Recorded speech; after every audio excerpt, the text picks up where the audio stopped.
जहां रुद्राक्ष पहनकर नहीं जाया जाता। कितने स्थान है? 5।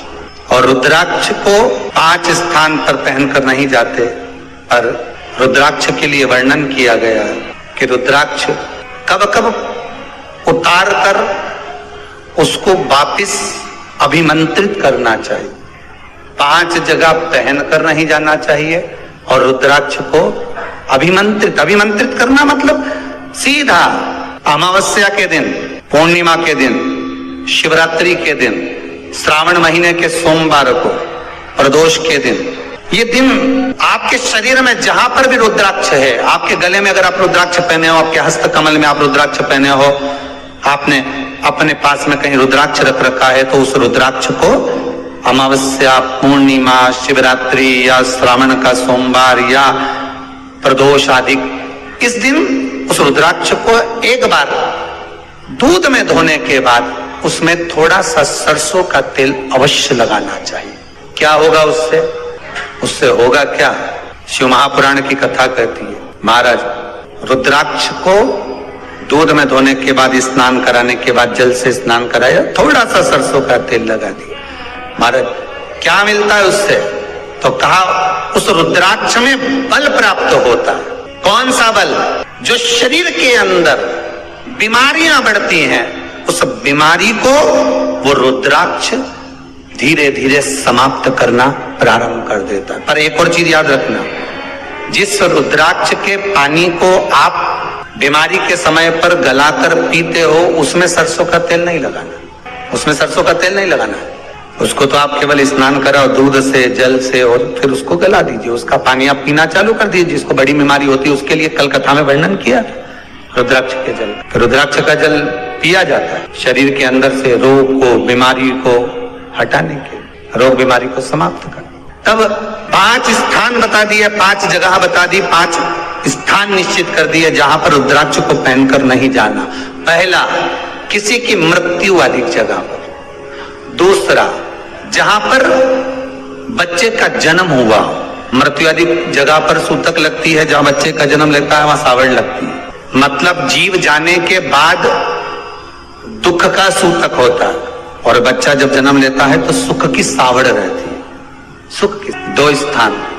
तृतीय स्थान, तीसरा स्थान दिया जहां पर वैश्यावृत्ति होती हो या महाराज मदिरा का पान होता हो, उस स्थान पर रुद्राक्ष को नहीं ले जाया जाता। चौथा स्थान रुद्राक्ष के लिए कहा गया, जिस स्थान पर आपको ज्ञात नहीं है और आपको लगता है कि ये स्थान अज्ञात है, यहाँ पर कई जगह पर कुछ जीवों की हत्या हुई है या किसी जीव को नष्ट किया गया है, उस स्थान पर रुद्राक्ष को नहीं ले जाना चाहिए। 5वां, महाराज आपके रुद्राक्ष का जहां अपमान हो रहा है, अपमान से समझ में आ रही है ना आपको बात? ये काय को ढोंग प्रपंच में पढ़ा है, कौन ने कहा इतने रुद्राक्ष धारण कर ले? कौन ने कहा है? क्यों ढोंग प्रपंच में पढ़ा है? अगर हम रुद्राक्ष गले में पहन लेते और नारी का रजस्वला धर्म आ जाता है, रजो धर्म का समय आ जाता है, वो रुद्राक्ष हम गले में धारण कर कर रखते हैं, तो वो रुद्राक्ष क्या वो बेकार हो जाता है? पहले एक बात बहुत अच्छे से समझ में, आप सन्यासी हो, जम के बोलो जरा, आप तपस्वी हो, आप साधक हो, आप उपासक हो, या आप बैरागी हो, आप एक गृहस्थी हो, घर में रहने वाली माँ गोदी में रखा हुआ बालक अगर गंदगी भी कर दे, पूरे कपड़े को भी बिगाड़ दे, तो माँ बच्चे का कपड़ा बदल देती है, और बदल कर माँ को ये जरूरी नहीं है कि उसको साड़ी बदलना, उसको कपड़े बदलना या उसको फिर नहाना।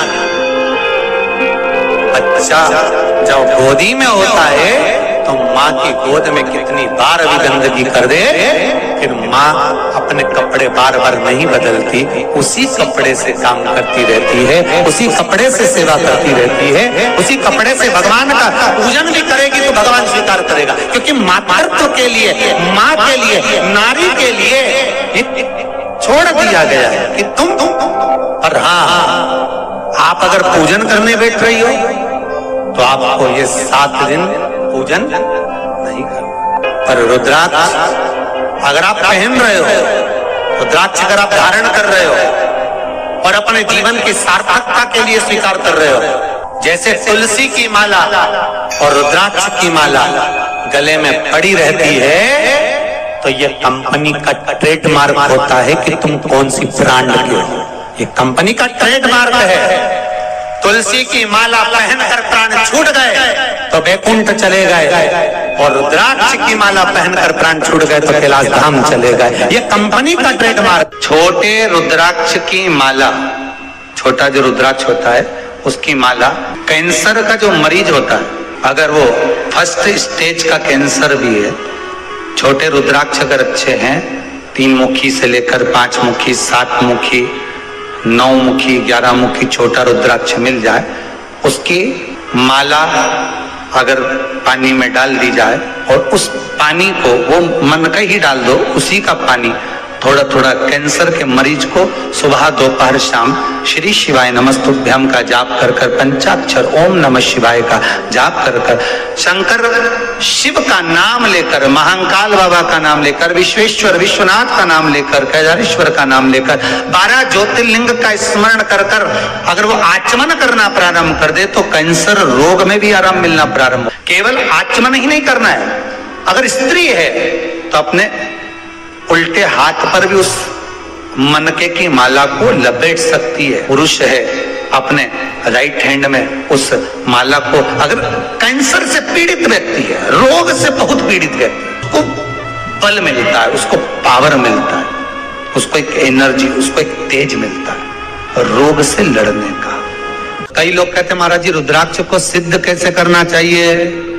तो शिव महापुराण में एक ही उपाय लिखा है, 108 बेलपत्र पर शंकर का नाम लिखकर समर्पित कर दो, या लाल चंदन चढ़ाकर समर्पित कर दो रुद्राक्ष के ऊपर, या उस रुद्राक्ष को आप अभिषेक में समर्पित कर, या उस रुद्राक्ष को सरसों के तेल में रखकर उसको फिर समर्पित शिव जी को कर। रुद्राक्ष को निकाला, शंकर जी के ऊपर रखा, शिव जी के चरणों में रखा, अभिषेक किया, उसको धारण किया। सिद्ध कैसे करना है? तो शिव महापुराण की कथा में एक संवाद बड़ा सुंदर लिखा कि रुद्राक्ष अपने आप में सिद्ध है।